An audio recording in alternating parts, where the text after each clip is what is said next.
Hello everybody, welcome to the United Stands. I'm Mark Goldbridge and this is your reaction to Ruben Amorim's press conference ahead of the Newcastle game. Christmas Eve press conference, everybody's working. Well, I hope you're not. I hope you're chilling out, everybody. Sorry, I've got a bit of Christmas sausage stuck in my mouth.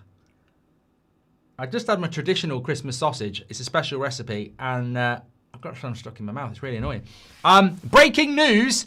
Santa's flying over Kazakhstan. I'm watching him on Flight Tracker, Flight Radar. He's just flown over Kazakhstan. He's making good time. But look, let's talk about Manchester United. Let's talk about the press conference and quite a lot to get through. I mean, Amorim, I think he should have been sponsored by Kleenex. Not because he was excited, but because he's crying. I mean, he's crying. He spent most of the time belling about bloody Bruno. I mean, Bruno's irreplaceable. Bruno knows everything. Without Bruno, we're going to suffer. Bruno. It's almost like Bruno's played brilliant every game this season, and he hasn't.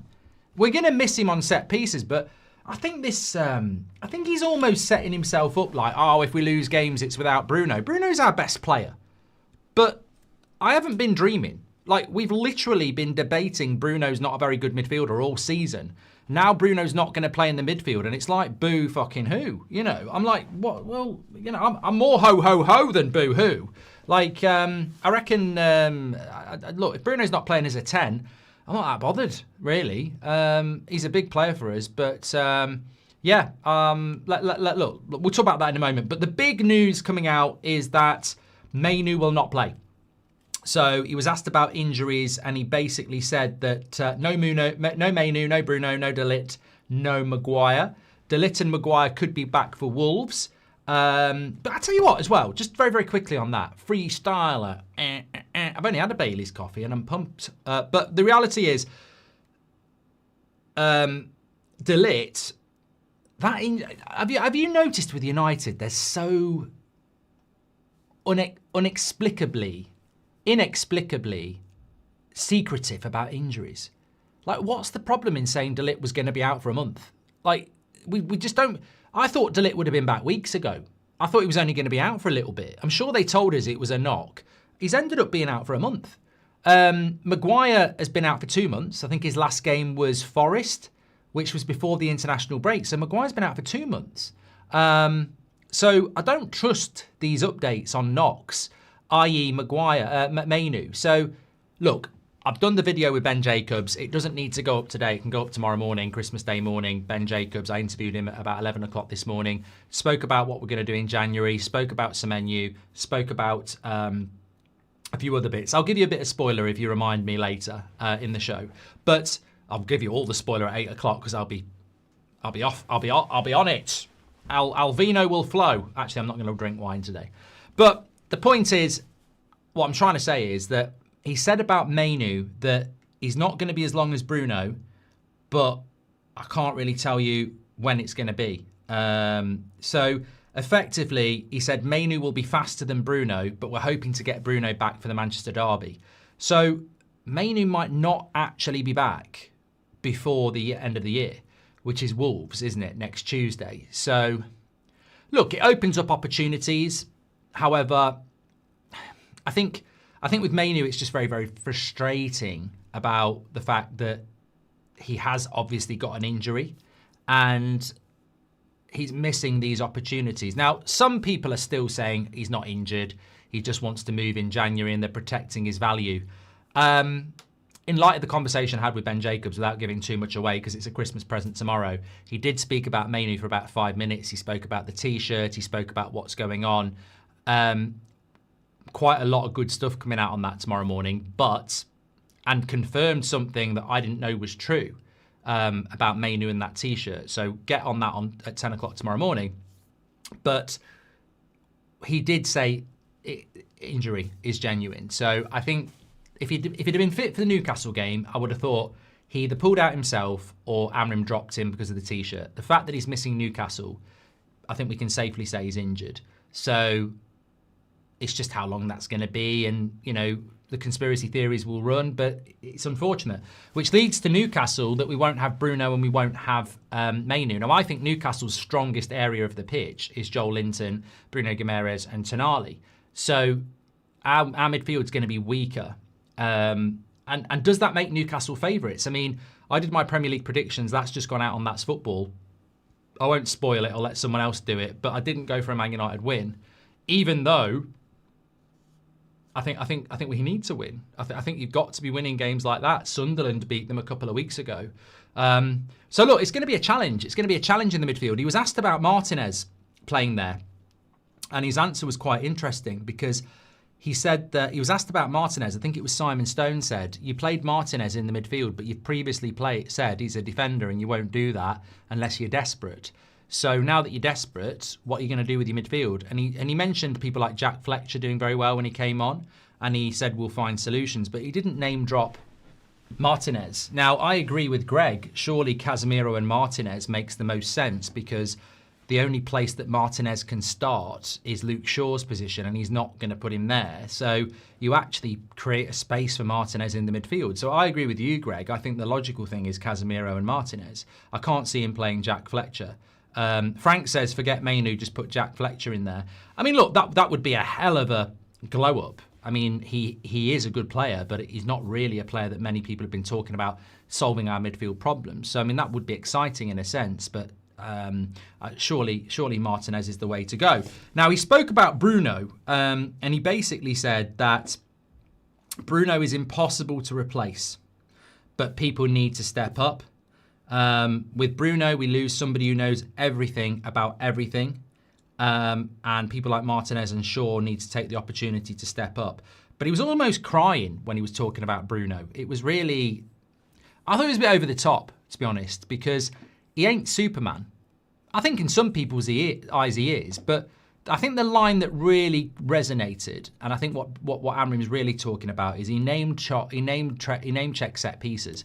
I think that's the thing he's worried about. And some people might need to cover up their ears here because I don't want to ruin your Christmas. But look at what he's said throughout this season. He's already said we see what other teams are doing and we copy it. I've never seen Man United warming up for a game doing corner routines and throw-in routines, and we do it all the time on the pitch at Old Trafford when they're warming up. They're practicing for this sort of stuff. So God knows what they're doing at Carrington. So I think this season, in this season of survival, I think set pieces are really important to Amorim. And Bruno Fernandes there is the game changer because he takes all our set pieces. So when he says that he's irreplaceable, he knows everything, we're going to really miss him, I think really he's talking about set pieces because we're not going to really miss him not tracking runners into the box, are we? We're not going to really miss him hitting Hollywood passes all the time instead of keeping possession, but we are going to miss his set pieces. So, and I think that's what we are this season. I mean, look, I'm still waiting for somebody to define what our style of play is beyond, moments and set pieces, because I don't really think we have much of one. Yeah, we played well against Bournemouth. Yes, we played well against Brighton. And yes, we played well against Wolves.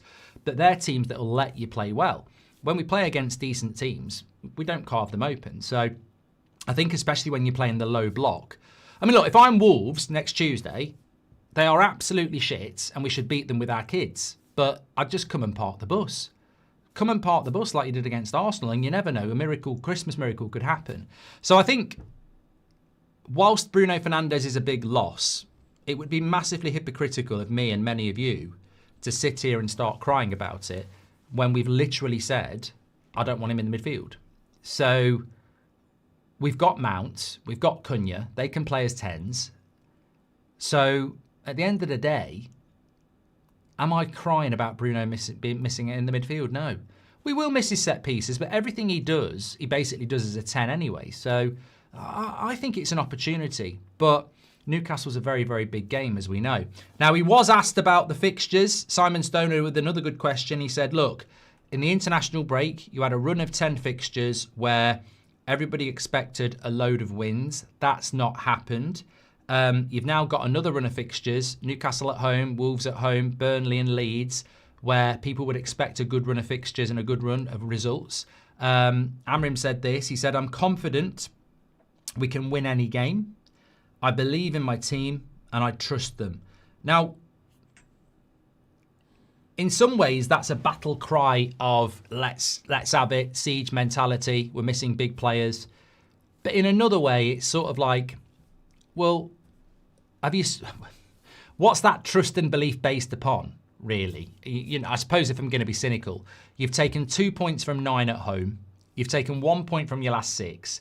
What's your trust and belief based upon that you trust these players when they've clearly let you down multiple times this month? I mean, wasn't Everton this month? It feels like a long month, but wasn't Everton this month? I don't know. Maybe no, that would have been November. So he desperately needs to build this siege mentality of belief and confidence. But I don't know that I believe it. You know, on the one hand, he's saying it's time for people to step up. You know, I believe in these players and I'm confident. But then on the other hand, he's visibly shaken about not having Bruno. So it's going to be very interesting. I'm very much looking forward to the game on Friday, Boxing Day. Because if we can win that, I actually think it will be a more inspiring to the fan base and the players win than if we did it with Bruno. If we can win that game on Friday without Bruno, I think it shows that these players can do it without him. Now, if we get beat, everyone's going to say, well, this is what happens when you're without Bruno. So I think it is a really interesting scenario on Friday as to how he lines up and what we do. I was very surprised he didn't get asked about Semenyo, by the way. I was very surprised about that, but that's maybe for another day, maybe a little bit later on. However, I think, you know, it is tough. It is tough at the moment to, I mean, will he make a tactical change? As Amen says, same tactics, where would we be if we played Bruno as number 10? Man Plus Guitar says, if Delo is captain, I'm officially hammering him out. Well, he did get asked about leadership and he name-checked the likes of Shaw and Martinez. I mean, the reality is, if Delo's leading Man United out, look, I think with Delo, right, it's Christmas time. Let's be fair. With Delo, the nicest thing I can say is that he does work really hard. He is professional. But there's plenty of footballers that have worked hard and been professional and not been good enough. And that's sort of where we are with Delo. Because I look at Delo and he's what? 25, is he? Is he 25? He's 26 and he'll be 27 in March. So I look at Delo and I sort of go, I think you're 21. I think you're still a prospect because you've never realised your potential. You still play like you did at 21. Some would argue that he was a better player at 21. So why is he leading Man United out? Because I don't see him as a good player. I don't see him as a consistent player. And I don't see him as a Man United first team player.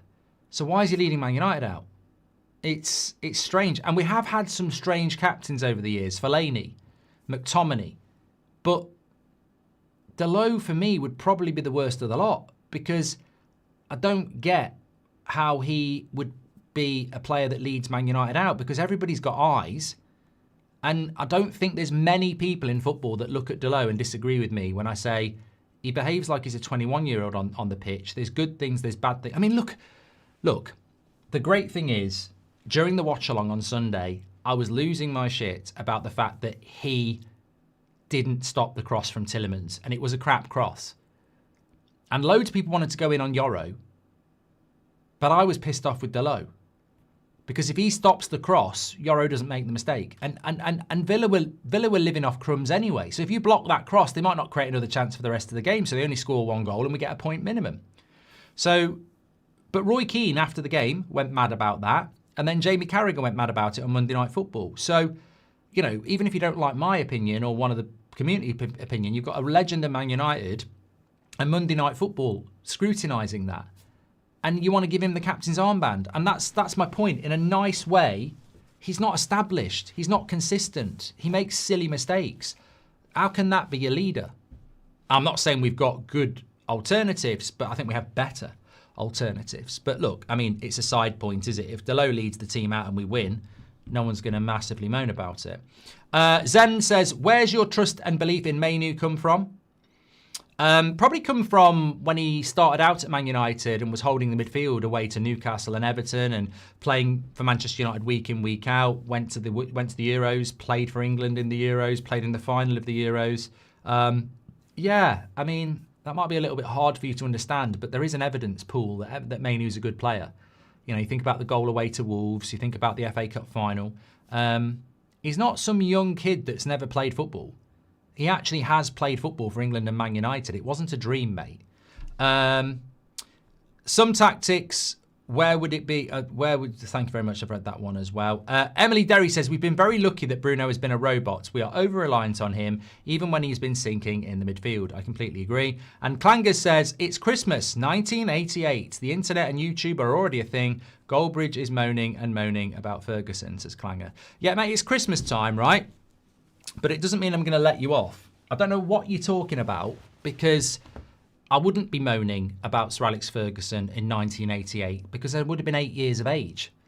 And I wouldn't have the knowledge and maturity and experience of what Man United can be and what they are now.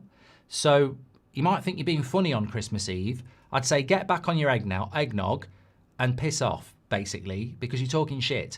I can't be doing with people that if you're a Man United fan and you're not happy with the situation, you get labelled as a moaner. I can flip that coin, mate, and I can say you are a dumb, Pied Piper, rimming fool, basically, who wears a Glazer-in T-shirt and hasn't got a bloody clue about the history of Manchester United. In fact, if you went back to 1988, you wouldn't know anything about Manchester United, because basically you're just a rimmer. You just rim anything about Man United without actually thinking about it. People who aren't happy about this situation aren't happy because Manchester United aren't even in the top 5 clubs in England again. And yet we're the biggest club in England. And we've been nowhere near winning the league title in England for over a decade. And we used to do that. We have a rich history of being a big club, and now we may as well be Everton. So if you think that's negative to moan about that, I'd love to know what you would do if you went home this afternoon and somebody was dismantling your house and you'd just sit there and go, what am I moaning about? You know? I actually think the intelligent people are the people who actually aren't happy with what's going on at Manchester United, and the morons are people like you who are happy. So, Merry Christmas. Thank you very much. It's not that Delo did not stop the cross. It is that he did not even try, and sure is the same. Both of them almost never tried to stop crosses, says Ball with Justice. Thank you very much for that.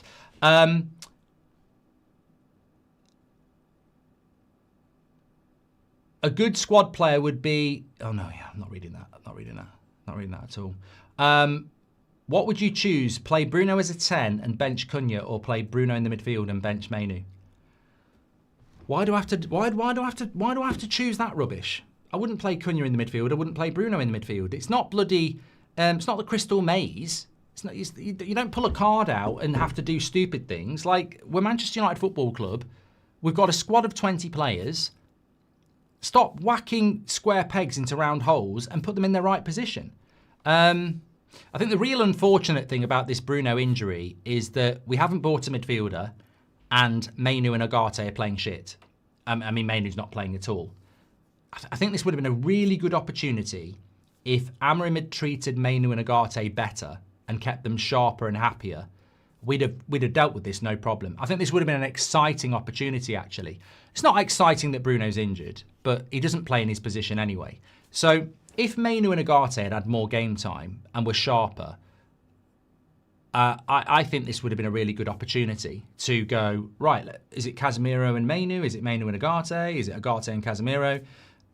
What we're left with is Bruno's injured, Mainoo's injured, Ugarte's playing shit, and Casemiro is the only real option we've got. So I wish we had bought a midfielder in January, because I don't think we'd be so bothered about Bruno. I mean, I miss Bruno's set pieces, but as I said many times before, I'd be playing him as a number 10 anyway. So Araf says Ugarte needs to lock it in.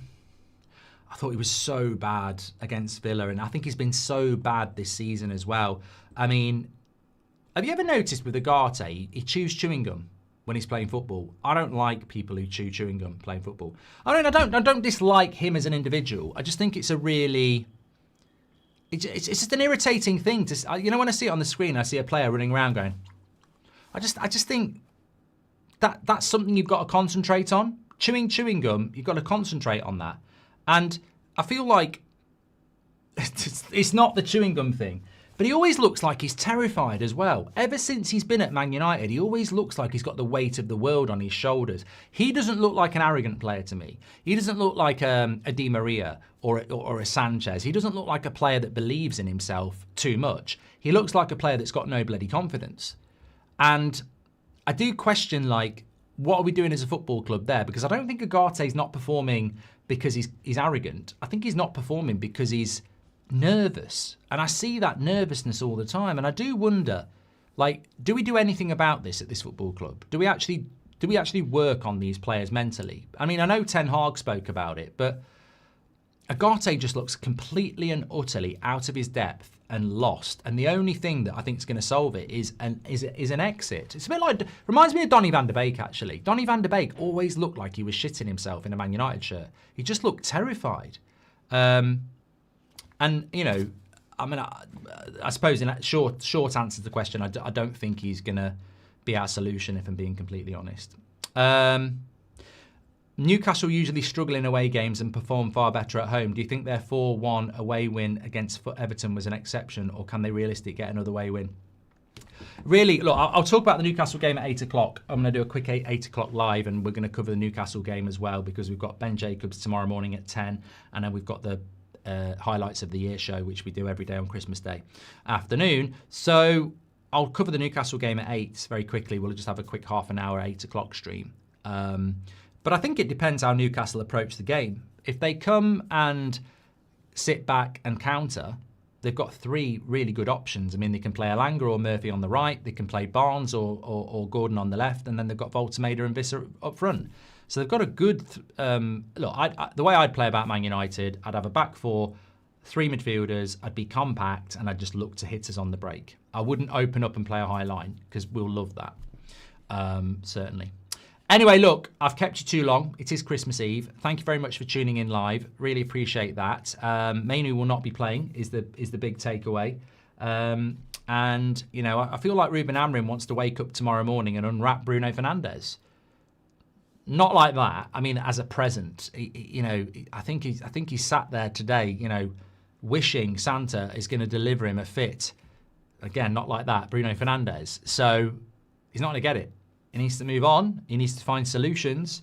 And I did read something today, and it did catch my eye. It was like, should we feel sympathy for a manager that talks about missing key players, but knew in August Bruno wasn't a midfielder, and knew in August Mazraoui, Ahmad, and Mbeumo would be gone in December? And that is quite an interesting thing. Because I see a lot of people talking about we're missing loads of players. But 3 of them we knew in the summer would be gone. And Bruno Fernandes, as a midfielder, we maybe should have figured out he might start picking up more injuries at 31 when we're demanding more of his body. So I don't think that, you know, people talk about, oh, we're missing loads of players, and we're missing Maguire and we're missing De Ligt, really, in my mind. Bruno, I think, we can't be surprised. You can't keep expecting him to play 50 games a season. And 3 of them are going to the AFCON, and we knew that as well. So I just think we haven't prepared a squad ready for the Premier League again. And we're only playing bloody 1 game a week. Take care, everyone. Stay safe. I will be back with you live at 8 o'clock. And if you haven't watched our Premier League prediction show and you're looking for something to watch, because let's be honest, the TV schedule is shit at Christmas these days, check out That's Football. Me and Robbie, 20 minutes of festive fun predicting the Premier League predictions over the festive period. Take care. Stay safe. I will speak to you in a bit. The Ben Jacobs video is coming out at 10 o'clock tomorrow morning. It's about 45 minutes. Really good. Went through loads of stuff around what's going on in the club. But I am back with you live at 8. Speak to you in a bit. Thanks for watching.